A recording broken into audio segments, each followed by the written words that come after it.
Hello guys, आज आहे माझा उपवास आणि त्यासाठी आपण बनवूयात कॅरेमल शिरा।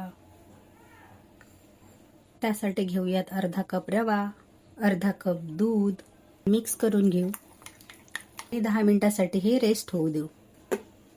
पॅन मध्ये 2 टेबलस्पून तूप टाकून घेऊ।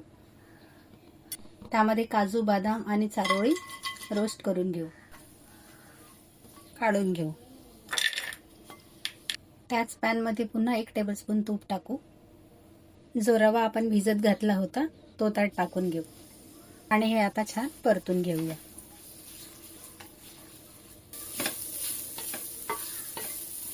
मध्ये 1 टेबलस्पून तूप टाकूया। जर तुम्हाला तूप जास्त नको असेल तर तुम्ही नका टाकू आणि पुन्हा हे छान परतूया। ह्या शिरेला तूप थोडं जास्तच जातं। पुन्हा 1 टेबलस्पून तूप टाकूया, मिक्स करू। रवा आपला छान भाजून झालेला आहे। आता हे आपण काढून घेऊया। पॅन मध्ये 1 टेबलस्पून तूप टाकूया, अर्धा कप साखर टाकू आणि कॅरेमल तयार करून घेऊ। साखर छान अशी मेल्ट होऊ देऊ आधी। साखर छान मेल्ट झाली आहे, तर त्यामध्ये अर्धा कप दूध टाकूया आणि मिक्स करू। त्यामध्ये भाजलेला रवा टाकून घेऊया।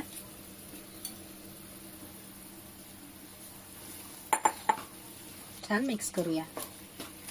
हाफ टीस्पून वेलची पावडर टाकूया। पुन्हा 1 टेबलस्पून साखर टाकूया।